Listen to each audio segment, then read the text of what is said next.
Bonjour les circadiens, j'espère que vous avez une belle énergie. Aujourd'hui, je vous fais une petite vidéo masterclass. C'est une première, donc c'est la première fois que je vais faire un format aussi long, avec beaucoup de partage dans cette vidéo. Et dans cette masterclass, justement, je vais te partager tous mes conseils, mais vraiment tous mes conseils pour maximiser ta qualité de sommeil et du coup pour améliorer aussi ta santé masculine. Alors il faut savoir que dans cette vidéo, je vais te partager toutes les stratégies que je donnais à l'époque dans une formation en ligne qui s'appelait Sommeil d'or, qui était d'une valeur de 180 € si je me rappelle bien. Et donc là, dans cette vidéo, je vais te partager vraiment tout ce que j'ai appris sur le sommeil et je vais te partager aussi ce que moi je mets en place dans mon quotidien pour avoir une belle énergie et bien dormir. Alors avant de commencer, je vais te partager comment est-ce que j'ai découvert l'importance du sommeil. Et pour ça, ce qu'il faut savoir avant, c'est que quand je faisais de la musculation, j'étais juste un gars qui faisait purement de la musculation. C'était m'entraîner, bien manger et point barre. Il n'y avait pas de routine santé, etc. Ensuite, quelques années après, j'ai découvert en fait tout ce qui est santé au naturel, biohacking, etc. Et du coup, c'est là où vraiment j'ai pris l'importance du sommeil. Ça a été avec un livre qui s'appelle Pourquoi nous dormons de Matthew Walker. Et ça a été un livre en fait qui m'a mis une gifle et qui m'a fait vraiment prendre conscience de l'importance du sommeil, que ce soit en fait dans son niveau d'énergie, dans ses performances sportives, dans son humeur, sa libido, sa santé hormonale.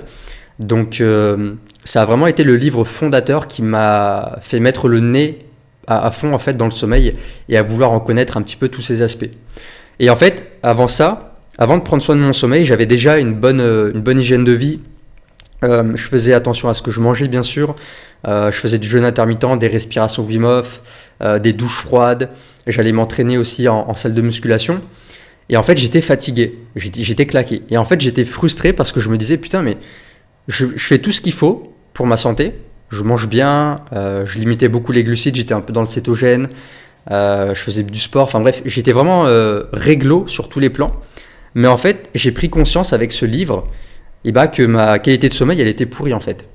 Déjà, je dormais pas assez, parce qu'à l'époque, je travaillais en restauration, j'avais des horaires qui étaient toujours irréguliers, c'était soit je travaillais le matin, soit je travaillais le soir, et quand je travaillais le soir, je sortais du resto à 23 h, j'arrivais chez moi, le temps de prendre le métro avec un changement, et de marcher chez moi, il était presque minuit, et le matin, je me levais très tôt, pour avoir ma routine matinale, etc. Donc en fait, je dormais clairement pas assez.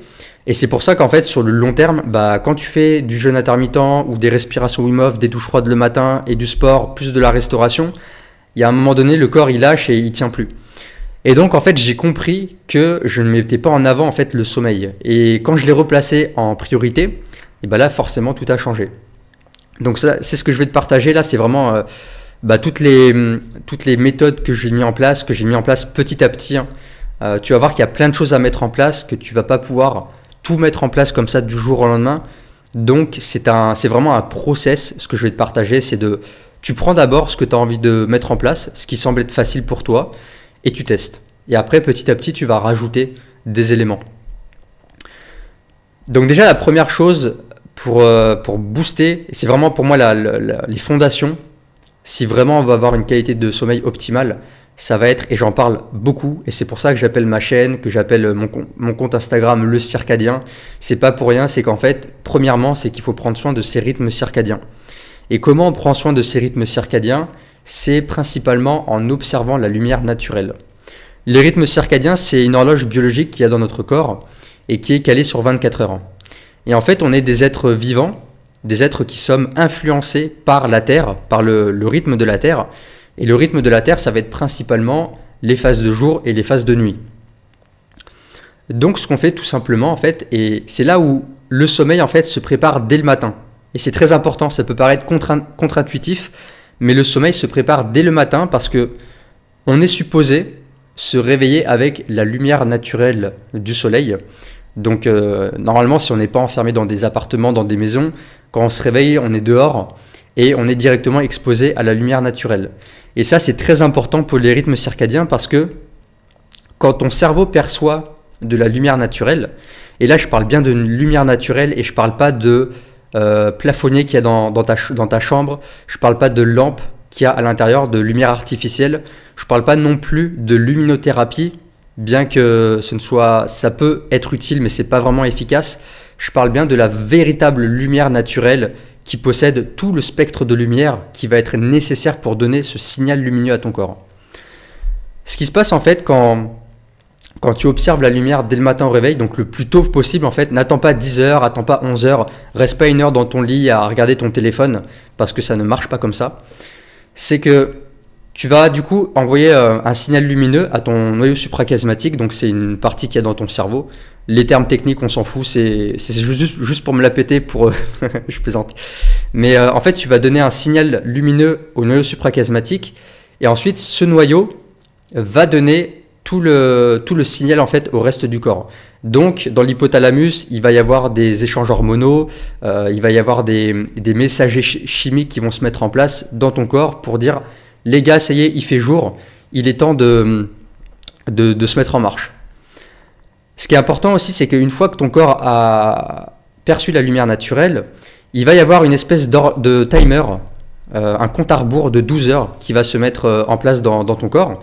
Ce qui fait qu'en fait, 12 heures après, naturellement, la mélatonine va commencer à être sécrétée. Donc la mélatonine, c'est l'hormone du sommeil.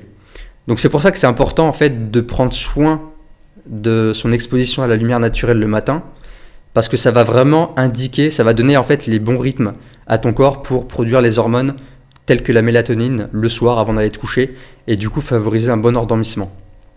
Donc ça, premièrement, le matin, idéalement 20 minutes, si vraiment il fait pas beau, un peu plus longtemps.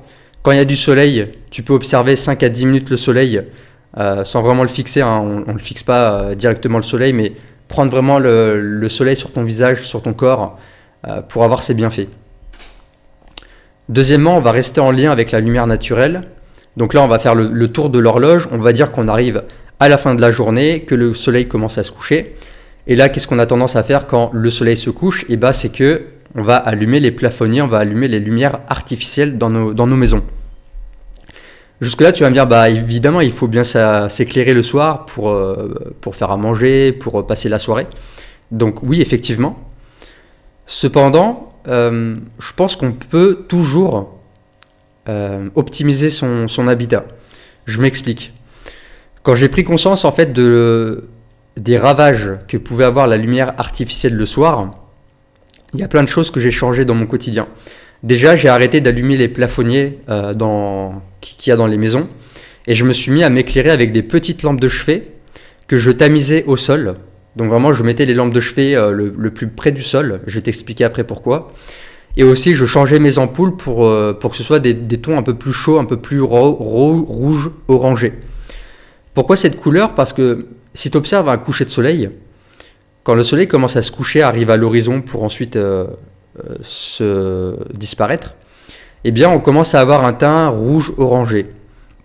Et en fait, ce qui est très important, ce qui est très intéressant, c'est que cette couleur va influencer le corps, le cerveau. Donc lorsque le cerveau, nos yeux vont percevoir cette couleur, ça va venir stimuler la production de mélatonine. Parce que biologiquement parlant, en fin de journée, quand on commence à avoir un spectre de lumière rouge, ça veut dire que le soleil se couche et donc la mélatonine va commencer à être sécrétée sous l'influence de le fait en fait de percevoir de la lumière rouge orangé dans son spectre dans son champ de vision.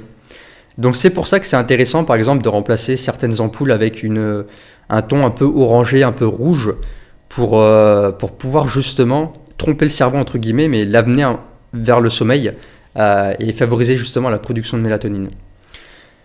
Ensuite, bien sûr, c'est les écrans, mais ça j'en parle tout le temps, c'est les écrans de téléphone, les écrans de la télé, etc. Éviter de regarder les séries jusqu'à 22 heures, juste avant d'aller se coucher en fait, de scroller son téléphone juste avant d'aller se coucher. Et je sais qu'on vit dans une société où si on enlève les écrans, le soir en fait on s'ennuie, on ne sait pas quoi faire et en fait la plupart des gens, il faut le dire, se font chier. On est dans une société où on est toujours surstimulé, on va toujours chercher le divertissement, la chose qui va nous faire plaisir. Et en fait, on est vraiment dans ce truc aujourd'hui on évite en fait les choses qui sont inconfortables. On évite d'être confronté face au silence, à l'ennui, parce que ça fait émerger des douleurs, des choses qui sont pas forcément confortables. Donc on a tendance à se jeter sur des séries, à scroller son téléphone en fait pour pour masquer un certain inconfort qu'on peut avoir des fois en nous. Mais au-delà de ça, en fait, c'est vraiment destructeur parce que la lumière artificielle le soir trompe ton cerveau et donne en fait un faux signal lumineux comme quoi il y a toujours le soleil dehors. Donc c'est pour ça que vraiment tamiser un maximum les lumières chez vous, c'est vraiment important. Donc je reviens à ma petite lumière, ma petite lampe de chevet que je pose par terre pour tamiser. Pourquoi je fais ça? Parce qu'en fait dans nos yeux, on a donc des cellules, on a la rétine au fond de l'œil. Et en bas de l'œil en particulier, il y a davantage de cellules à mélanopsine. Ce sont les cellules qui vont capter en fait la lumière artificielle. En fait, elles sont placées en bas de l'œil pour pouvoir capter la lumière qu'il y a en hauteur. Et pourquoi ça a été conçu ainsi? Et bien parce que tout simplement, le soleil, quand il se lève, il est en hauteur, il est au-dessus de notre champ de vision. Ainsi, les cellules du bas de la rétine peuvent capter plus facilement la lumière qu'il y a en hauteur. Et donc, c'est pour ça en fait que moi je place des lumières en bas de mon champ de vision. C'est pour pas justement donner trop de signal lumineux aux cellules qui sont en bas de la rétine. Donc voilà, ça c'est un petit conseil que vous pouvez faire très simplement chez vous le soir. Et après, un autre conseil que je donne aussi, en tout cas que j'utilise, c'est le port de lunettes anti-lumière artificielle, contre la lumière artificielle, qui va bloquer tout le spectre de lumière bleu, vert, qui est nocif en fait pour nos rythmes circadiens et qui peut inhiber la production de mélatonine. Donc vraiment, c'est ultra important cette notion de lumière, donc prendre la lumière naturelle le matin et vraiment limiter la lumière artificielle le soir. Mais quand je vous dis de la limiter, c'est vraiment arrêter de vous exploser les yeux avec des plafonniers, avec la télé, avec les écrans, parce que vraiment, dites-vous une chose en fait, c'est que la mélatonine, c'est la précurseur d'un bon endormissement et d'un sommeil de qualité, parce qu'une quantité suffisante de mélatonine dans ton cerveau et dans ton corps, ça va être un bon indicateur pour un sommeil réparateur profond. Et la mélatonine, c'est une des hormones les plus antioxydantes du corps. Donc, pas assez de mélatonine pendant ton sommeil, donc pas un sommeil de qualité, et ben ça peut raccourcir aussi ton espérance de vie et ça peut te faire vieillir plus rapidement. Et une personne qui dort bien, toute personne qui dort bien et qui ont un bon taux de mélatonine pendant leur sommeil, ce sont des personnes qui vont vivre plus longtemps, en meilleure santé et qui vont vieillir moins vite. Donc ça vraiment, c'est à retenir. Ensuite, toujours dans les rythmes circadiens, c'est important de respecter des horaires de coucher et des horaires de lever. Idéalement, ne pas se coucher trop tard. Moi, personnellement, je suis au lit à 22h et je me réveille à 6h du matin. Donc, pareil, aller toujours au lit à la même heure. Et ça, c'est super important parce que notre corps, c'est une machine à habitude. Si tu l'habitues à se coucher tout le temps à une même heure, eh bien en fait, il va anticiper le coucher. Je m'explique. Moi qui ai l'habitude par exemple de me coucher tous les soirs à 22h, à force mon corps est habitué et il sait qu'à 22h je vais aller au lit. Ce qu'il va faire, vu que le corps c'est une machine merveilleuse et qui anticipe les choses, c'est que 2 à 3 heures avant mon coucher, il va commencer à sécréter la mélatonine parce qu'il sait qu'à 22h je vais aller me coucher. Cependant, si toi par exemple tu te couches à 22h, 23h en semaine parce que tu as des obligations de travail et que tu dois te lever tôt, etc. et que quand c'est le week-end, tu te mets à te coucher à minuit, 1h du matin parce que tu vas faire la fête ou que tu regardes des séries jusqu'à tard le soir, et tu vas déréguler en fait cet horaire et le corps il saura plus à quel moment produire de la mélatonine. Et du coup il va décaler, le temps d'un week-end en fait il va commencer à décaler la production de mélatonine et le moment où tu vas t'endormir.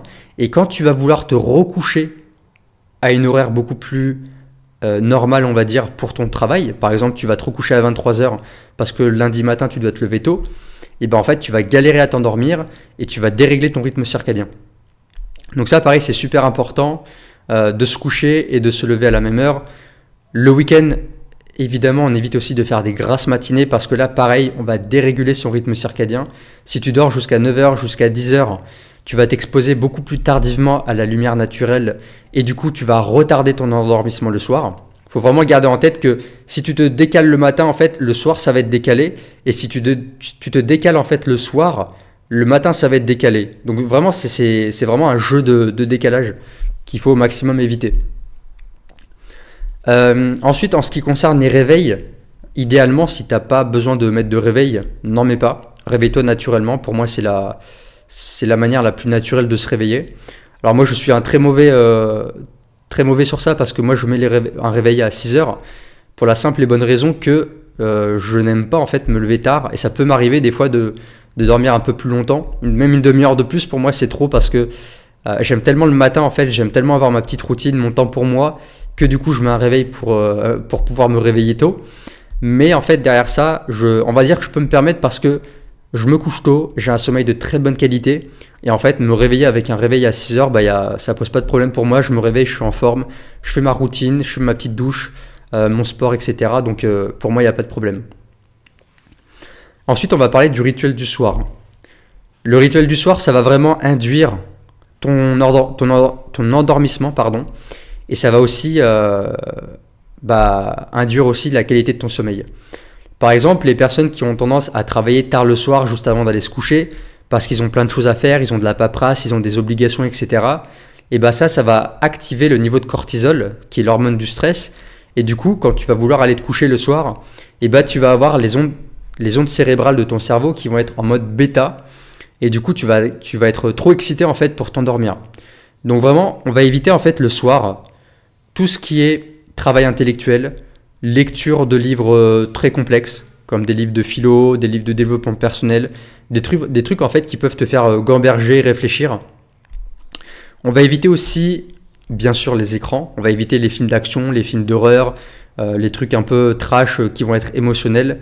On évite aussi, s'il vous plaît, et ça c'est pas que le soir, mais c'est toute ta vie, t'évites tout le temps ça, c'est les médias. On évite d'écouter BFM TV, TF1 et puis toute la propagande qui ne nous balance que des choses négatives et des mensonges. Bref, ça c'est un autre sujet. On évite aussi, si possible, les engueulades avec son conjoint, avec ses enfants, etc. Bien que je sais, parfois les conflits, on ne peut pas forcément les éviter ou les anticiper. Donc voilà, si jamais tu as un conflit le soir avec ta partenaire ou ton partenaire ou un de tes enfants, fais la paix avant d'aller te coucher, excuse-toi, fais un câlin, voilà, et une discussion vraiment calme. Et pour moi, en ce qui concerne les rituels du soir, il faudrait plutôt s'orienter vers des choses calmes, comme de la lecture, tu peux faire du dessin, tu peux faire de la musique, un art, quelque chose qui t'apaise. Tu peux prendre un bain chaud, une douche tout simplement qui va te faire du bien. Tu peux te faire des automassages, tu peux avoir des relations sexuelles avec ton ou ta partenaire. Tu peux lire un livre, tu peux méditer, tu peux faire du yoga, tu peux ne rien faire aussi, c'est très bien. Tu peux écouter de la musique, enfin bref, t'as plein de choses à faire. En fait, on peut pas s'ennuyer pour moi le soir si on coupe les écrans. Ça c'est vraiment en fait, je pense, une rééducation qu'il faut avoir. C'est que les gens aujourd'hui, comme je l'ai dit tout à l'heure, si tu enlèves les écrans le soir, les gens savent plus quoi faire. Mais en fait, tu peux faire plein de trucs. Si t'es en famille, tu peux jouer à un jeu de cartes, tu peux jouer à un jeu de société, tu peux discuter, tu peux faire du journaling. Moi, c'est ce que je fais le soir, c'est que après mon repas du soir, je fais peut-être une demi-heure à 3/4 d'heure de journaling où j'écris en fait mes croyances limitantes, j'écris aussi mes peurs, mes choses comme ça. Ensuite, je peux lire un peu, et puis ensuite, je vais méditer si je suis pas trop fatigué. Donc, il y a plein de choses à faire avant d'aller se coucher le soir, des choses vraiment tranquilles. Donc ça, c'était pour le rituel du soir. À toi de personnaliser ton rituel du soir, de choisir des choses qui te font plaisir, qui te font du bien, et pas des choses que t'ont imposé le développement personnel ou que tu as vu qu'un influenceur faisait telle chose le soir et donc tu vas reproduire la même chose. On s'en fout. Moi, par exemple, si je fais je fais du journaling et de la méditation le soir, ça ne veut pas dire qu'il faut que tu fasses la même chose. Toi, pour toi, le soir, ton rituel du soir qui va te faire le plus de bien, ça peut être par exemple faire un câlin à tes enfants et puis aller les border dans leur lit et puis après lire un petit bouquin et t'endormir. Ça peut être tout simplement ça. Donc voilà pour le rituel du soir.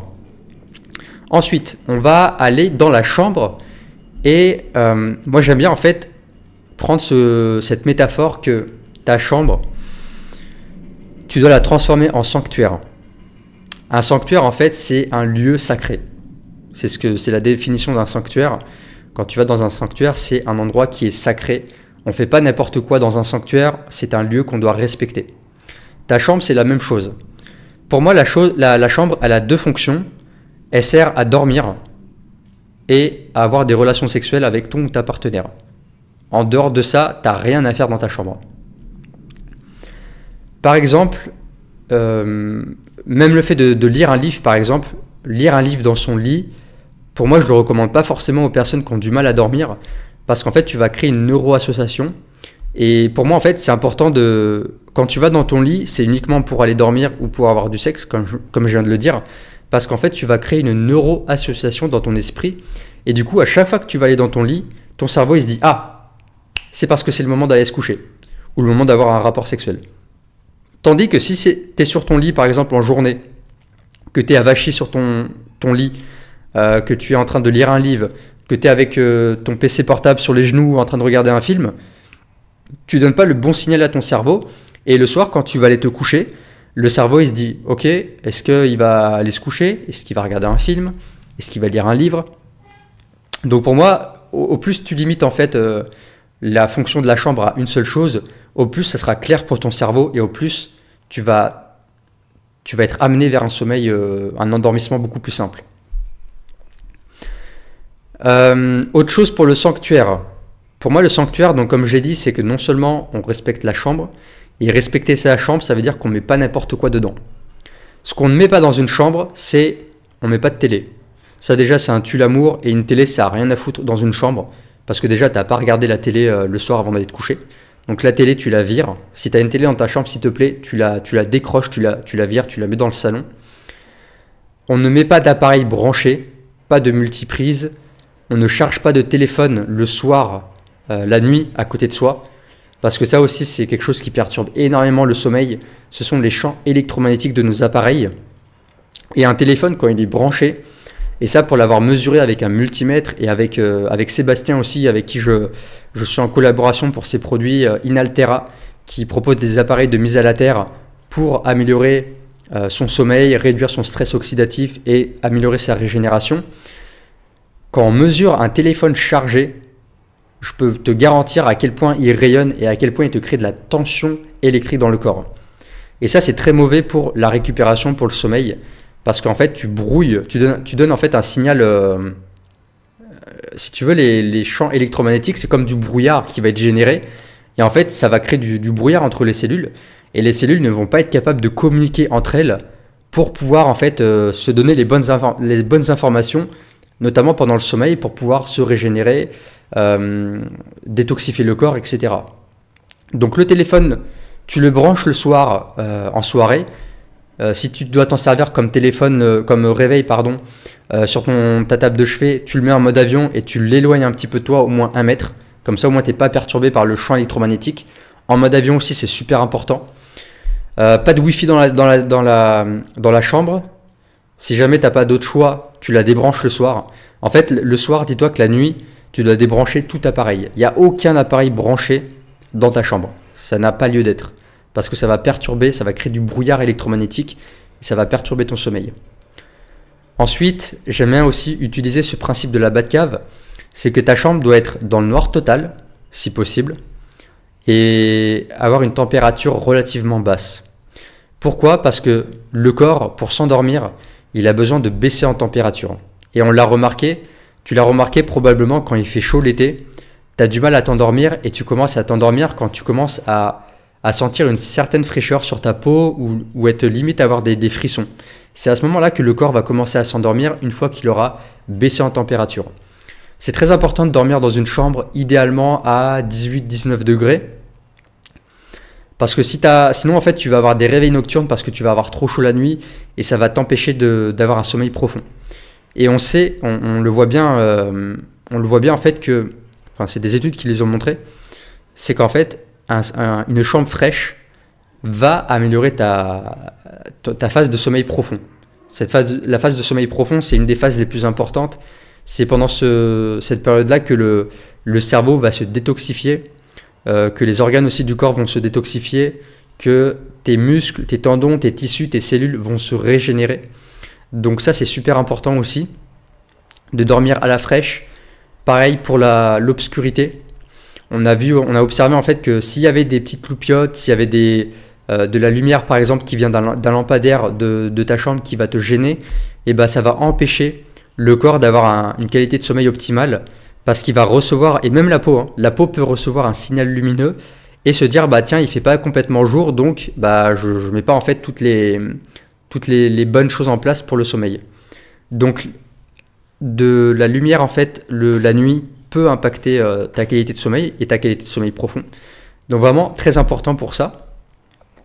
Voilà, donc pour le sanctuaire, qu'est-ce que j'ai dit? Donc j'ai dit les champs électromagnétiques, pas de télé, pas de wifi, pas d'appareil branché, la chambre fraîche dans l'obscurité.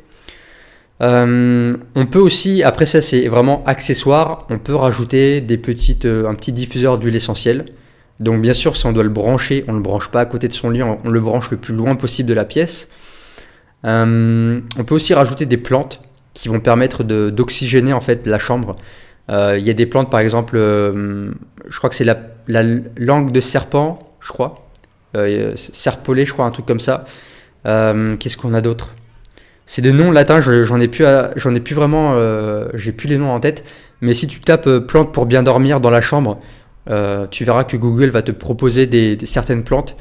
Et moi j'en avais par moment parce que là je suis en déplacement, je suis en Grèce, donc là j'ai pas de plantes. Je peux emmener des plantes dans ma valise.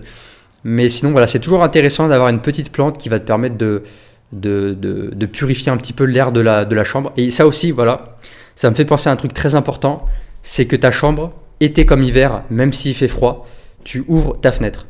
Dormir à la fenêtre ouverte ou légèrement entrouverte pour laisser passer un filet d'air, c'est super important parce qu'en fait, tu as besoin de renouveler l'air qui va être vicié.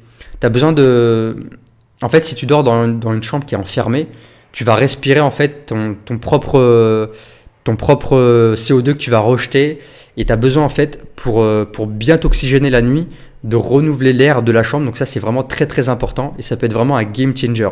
Vraiment ne sous-estimez pas l'importance de dormir dans une chambre fraîche, d'aérer la pièce et de dormir dans une chambre avec une obscurité totale. Vraiment ça fait vraiment la différence. Ensuite, une autre technique. Donc là, on va passer du côté un peu plus accessoire gadget. Et pour ça, moi, j'aime bien utiliser la méthode des 3 singes. Peut-être que chez toi, tu as une statue comme ça ou que tu as déjà vu ce genre de statue dans des magasins ou chez d'autres personnes. C'est qu'en fait, tu as 3 singes qui sont soit alignés, soit des fois en superposition. Tu as un singe qui met les mains devant les yeux. Tu en as un autre qui se bouche les oreilles. Et tu en as un autre qui met la main devant la bouche. Et en fait, c'est un moyen mémotechnique pour dire en fait que le soir, quand tu vas te coucher, si les conditions environnementales te le permettent pas, c'est intéressant de dormir avec un masque de nuit. Si jamais tu as de la lumière, si tu n'as pas de choix, si t'as pas d'autre choix que de recevoir un peu de lumière, par exemple parce que tu habites en ville et que tu as un lampadaire qui te fait chier et que tu n'as pas des bons volets en fait, et bah, tu mets un masque de nuit pour les raisons que je t'ai expliquées tout à l'heure. Ensuite, tu mets des boules caisses parce qu'on sait que ça peut perturber énormément le sommeil, la pollution sonore. Moi, pour avoir habité à Marseille, je peux te dire que quand j'habitais en appartement et que j'avais une fenêtre à simple vitrage et que tu as un scooter qui passe en bas à 3h du matin et qui te réveille, et bah, ça te casse les coronesses. C'est vraiment très très chiant. Donc ça peut aussi te perturber. Même un chien qui aboie, moi ça m'est déjà arrivé d'entendre un chien qui aboie ou d'entendre des coqs à 5h du matin quand je dormais en toile de tente dans le jardin de mon grand-père. Et bah ça peut faire chier d'être perturbé par du son. Donc moi c'est toujours mes petites gadgets que j'emmène avec moi, c'est le masque de nuit, les boules caisses et le numéro 3, ça peut te surprendre, c'est que je me scotche la bouche avec un scotch hypoallergénique. Donc oui, je ne respire pas par la bouche pendant la nuit. Et je ne peux pas d'ailleurs parce que je me scotche la bouche et en fait c'est pour m'obliger à respirer par le nez. Parce qu'en fait on sait que la respiration nasale, ça j'en ai souvent parlé aussi, c'est que la respiration nasale permet une meilleure oxygénation et une meilleure vascularisation des vaisseaux sanguins. Ça c'est très important non seulement pendant le sport, par exemple si tu es sportif, faire l'effort en respirant par le nez, ça peut améliorer tes performances. Parce qu'en fait, la respiration nasale permet la production d'une molécule qui s'appelle l'oxyde nitrique. L'oxyde nitrique, en fait, c'est cette molécule qui va permettre de dilater les vaisseaux sanguins et du coup de mieux faire circuler le sang à travers tout ton corps, à travers les organes et à travers les extrémités de ton corps. Donc on sait que notamment il y a beaucoup de personnes qui vont avoir les extrémités froides parce que justement elles ont une mauvaise circulation sanguine, alors que des fois, parfois, le simple fait d'avoir une meilleure respiration nasale, et bah, ça peut favoriser une meilleure circulation sanguine et une meilleure vasodilatation des vaisseaux sanguins. Donc c'est pour ça, et franchement, je t'invite à faire le test. Je sais que ça peut être anxiogène au début d'avoir un scotch et de ne pas pouvoir respirer. Il y a beaucoup de personnes qui me disent « T'as pas peur de t'étouffer, de mourir pendant ton sommeil ?» C'est quelque chose qui est impossible pour la simple et bonne raison que ton cerveau, que ton corps est trop intelligent et que si jamais par exemple tu as le nez qui se bouche la nuit, admettons, ça m'est déjà arrivé, et bah de toute façon tu vas te réveiller. Tu vas te réveiller, tu vas enlever ton scotch machinalement. Donc il n'y a aucun risque sur ça. Ne t'inquiète pas, tu vas pas finir étouffé, asphyxié. Vraiment, ne t'en fais pas sur ça. Et si vraiment tu as trop peur de te scotcher la bouche le soir et que c'est vraiment inconfortable, et bah entraîne-toi en journée. Pendant que tu fais la cuisine, pendant que tu fais le ménage, tu te mets un petit scotch sur la bouche et tu t'habitues progressivement à respirer par le nez. Et je peux te garantir que quand tu dors avec un scotch sur la bouche, et bah ça fait vraiment une différence sur ta capacité de régénération. Parce que beaucoup de personnes aujourd'hui dorment avec la bouche ouverte, en ronflant. Ça peut aussi t'empêcher de ronfler et de dormir à... Tu vois, ce genre de truc. Parce qu'en fait, dormir, respirer par la bouche, si tu regardes un petit peu en fait la taille de ta bouche et la taille de tes narines, tu vas voir que ta bouche elle est 10 fois plus grande que tes deux narines. Et en fait, respirer par la bouche, ça va te faire avaler beaucoup trop d'air que ce que tu as besoin. Et le fait d'avaler trop d'air par la bouche va te mettre en hyperventilation. Et cette hyperventilation va activer ton système nerveux sympathique et ça va te placer en état de stress. Et c'est vraiment quelque chose qu'on ne veut pas. La nuit, en fait, on est tout simplement pas supposé être en état de stress. La nuit, c'est fait pour être calme et pour se reposer, pour se régénérer. Donc, si tu dors la bouche ouverte et que tu es en état, en état de stress, bah, le matin, tu vas te réveiller, tu vas avoir la bouche toute sèche et tu vas être claqué, en fait. Parce que ton corps, il aura pas eu le repos suffisant. Ton système nerveux, il aura travaillé toute la nuit à sécréter du cortisol, à être en stress, alors qu'en fait, il n'y a pas lieu d'avoir de danger. Donc vraiment, c'est super important. Moi, c'est vraiment quelque chose qui m'a aussi changé la vie de me scotcher la bouche. Et aujourd'hui encore, je me scotche la bouche alors que ça fait 5 ans maintenant que je pratique ce truc qu'on appelle d'ailleurs le mouth tapping. Ça veut tout simplement dire se scotcher la bouche. Donc voilà, à tester pour vous. Ensuite, on va parler des repas du soir. Donc là, je vais faire très bref parce qu'encore une fois, c'est tout à individualiser. Mais je vais donner 2 concepts très clés, très importants. C'est que généralement, on va éviter de trop manger le soir, d'avoir un repas trop lourd très près du repas parce que ça peut perturber l'endormissement, parce que ton corps il va être en train de digérer. Donc on va privilégier un repas, pas forcément léger mais modéré, au minimum 2 heures avant d'aller se coucher, ça c'est l'idéal. 3 heures c'est bien, même 1 heure, on a remarqué que même 1 heure avant d'aller se coucher, si le repas n'est pas trop copieux, c'est ok en fait, ça va pas forcément perturber ton sommeil. Si étant donné que ton repas est digeste, voilà, que tu n'as pas des aliments trop gras, trop lourds. Et puis aussi, on va favoriser les glucides le soir. Alors non, les glucides le soir ne font pas grossir, ça c'est un mythe qu'il faut arrêter. Je pense qu'en 2024, on commence à comprendre en fait qu'il y a certaines choses qui ne sont plus valables. En fait, la consommation de glucides, c'est intéressant le soir pour la simple et bonne raison que les glucides vont favoriser la sécrétion de sérotonine. Et la sérotonine, c'est l'hormone du bien-être. La sérotonine, elle est en majorité, je crois à 80-90% sécrétée dans les intestins. Et cette sérotonine, du coup, va être précurseur de la production de mélatonine. Parce qu'une bonne sécrétion de sérotonine en fin de journée, notamment avec ton repas du soir, avec les glucides, va te permettre de mieux sécréter la mélatonine et du coup de mieux t'endormir. Et on sait très bien que la sérotonine, en fait, quand tu en sécrètes, ça va te mettre dans un état de bien-être. Une bonne plâtrée de riz, une bonne plâtrée de pommes de terre le soir, ça va te mettre en mode chill. Tu vas te sentir bien après, bien relaxé.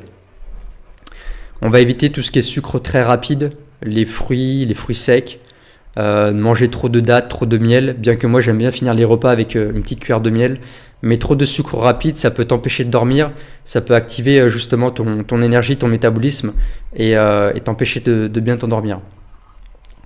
Donc pour moi c'est vraiment ça, le soir c'est de ne pas manger trop tard, éviter le repas trop copieux, et puis on va favoriser les glucides, aussi une bonne source de protéines, parce que la protéine ça va activer aussi le système nerveux parasympathique, c'est-à-dire ça va te placer aussi en état de calme, en état de repos et de digestion.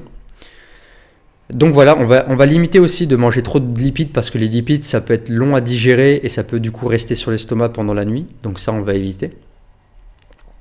Et puis je disais aussi qu'il faut éviter de manger un trop gros repas, et en fait je suis encore une fois pas le bon élève, pas le bon exemple, puisque moi c'est justement mon repas du soir qui est le plus calorique. Pourquoi? Parce que j'aime pas en fait avoir un repas trop copieux la journée, parce qu'après je me sens lourd pour mes tâches intellectuelles, pour mes tâches physiques, etc. J'aime bien me sentir léger. Et en fait le soir pour moi, une fois que j'ai fait tout ce que j'avais à faire, que physiquement j'ai fait mon sport, que j'ai bien travaillé au niveau intellectuel, que j'ai fait tout ce que j'avais à faire, et en fait le soir quand je mange, après moi je ne fais plus rien. Je fais plus de tâches intellectuelles, et comme je te l'ai dit tout à l'heure dans le rituel du soir, je me pose, j'écris, je lis, je médite et je fais plus rien.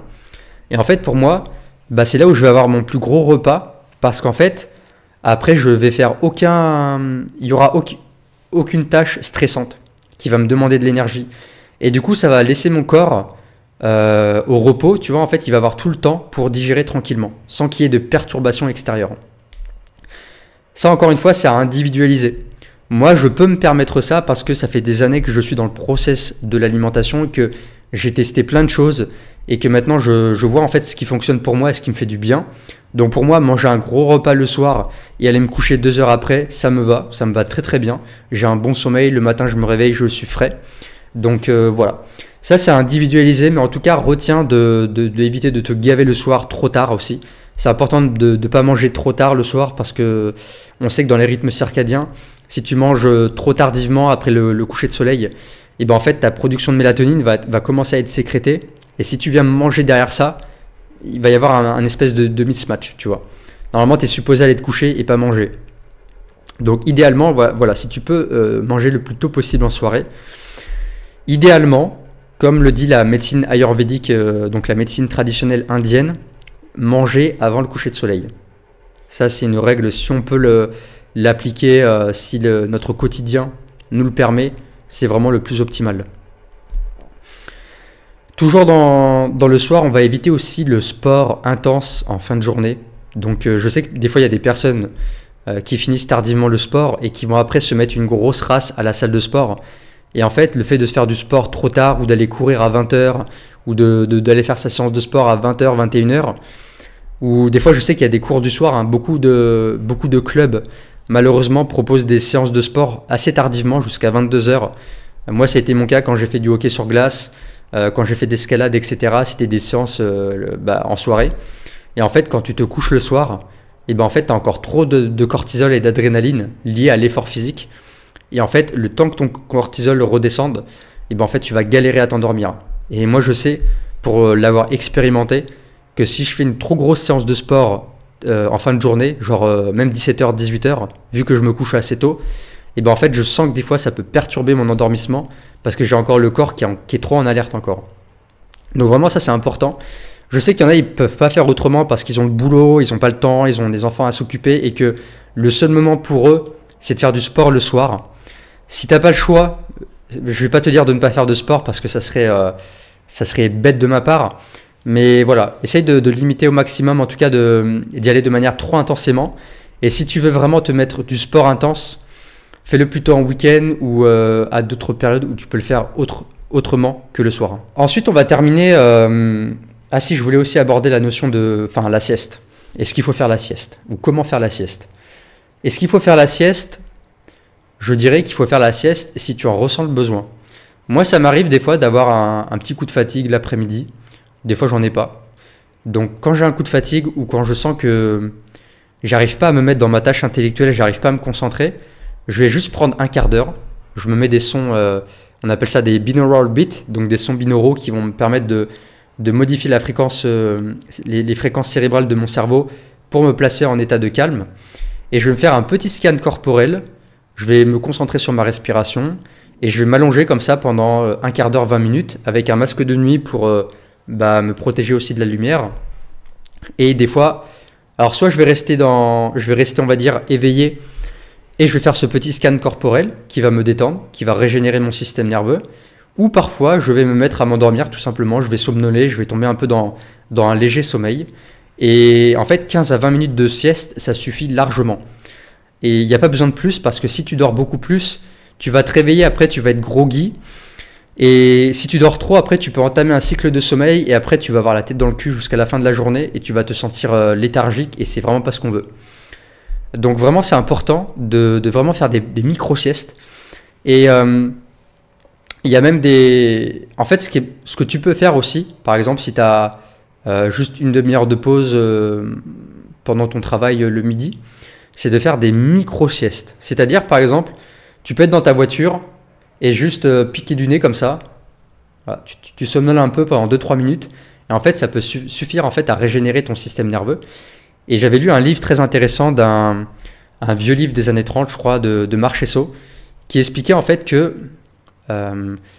les plus grandes personnalités de l'histoire étaient des grands fans en fait des micro-siestes. On avait par exemple Napoléon sur les champs de bataille, en plein champ de bataille, Napoléon se mettait dans une tranchée ou se cachait et en fait il tapait une micro-sieste de 2-3 minutes comme ça, il piquait du nez, il s'endormait un petit peu et hop, après il reprenait son champ de bataille.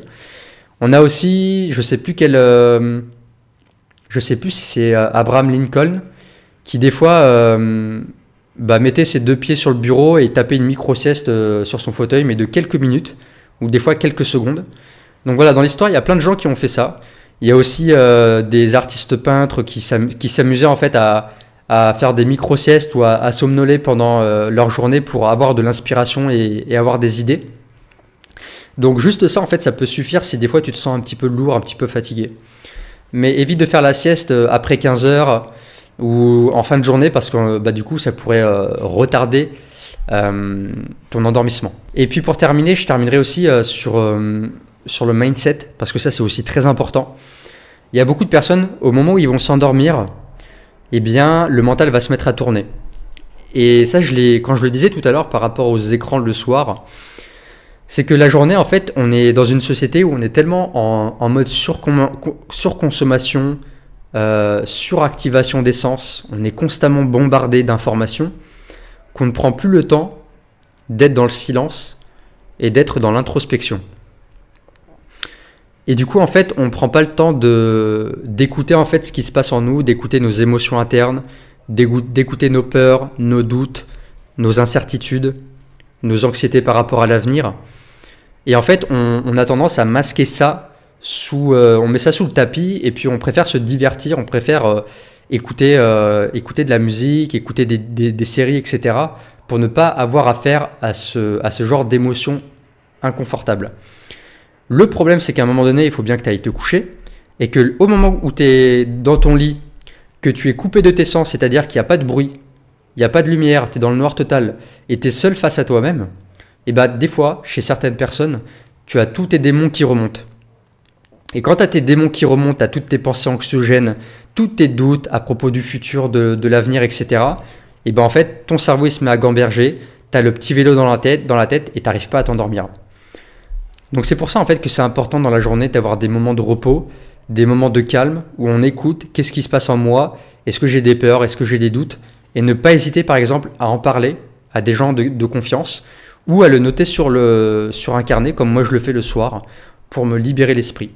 Comme ça en fait quand tu vas te coucher le soir, en fait tu as déjà fait face à toi-même, tu as déjà en fait géré en fait tes incertitudes et ce qui te fait peur et ça te fait une charge mentale en moins. Et ensuite quand tu vas te coucher le soir, tu t'endors tranquillement.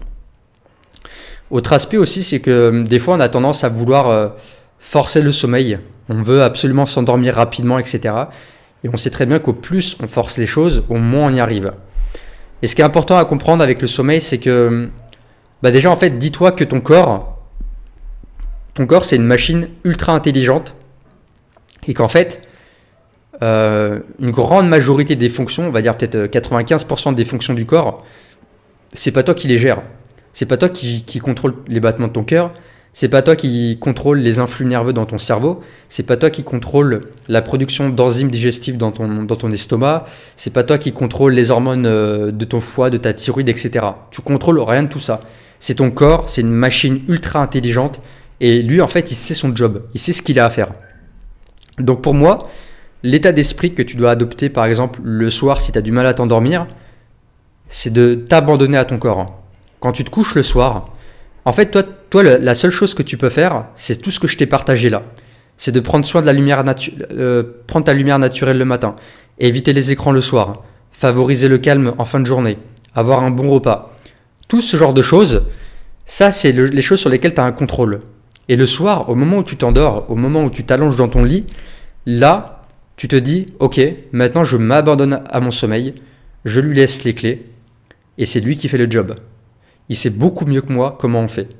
Il sait comment calmer mes ondes cérébrales, il sait comment m'emmener vers le sommeil, il sait produire la mélatonine, il sait passer par les différents cycles de sommeil que sont la phase de sommeil profond, paradoxal, sommeil léger, lent, etc. Il sait tout faire. C'est pas toi t'es pas capable en fait toi-même d'aller consciemment dans le sommeil profond.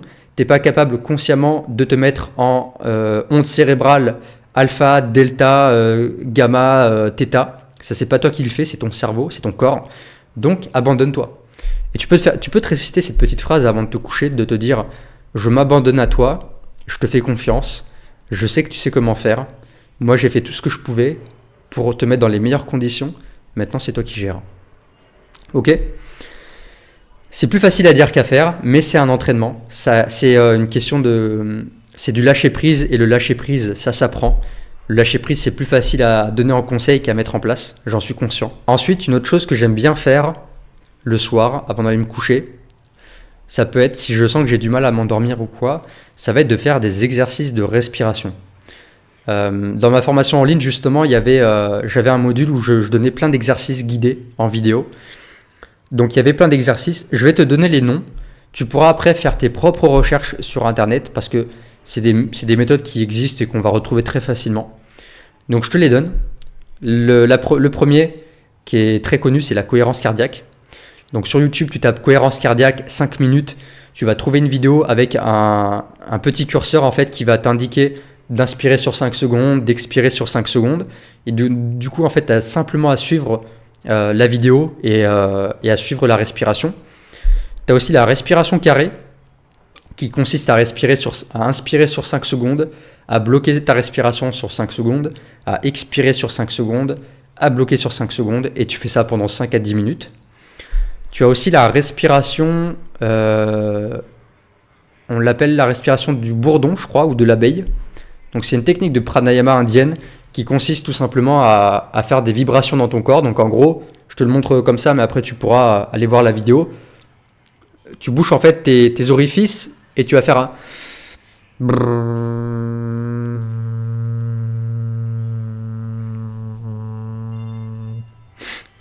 En fait, tu vas créer une vibration dans ton cerveau, dans ton système nerveux, dans ta boîte crânienne.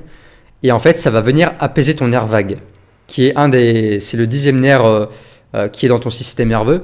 Et en fait, en faisant vibrer ce nerf vague, tu vas immédiatement calmer ton système nerveux et le mettre en état parasympathique.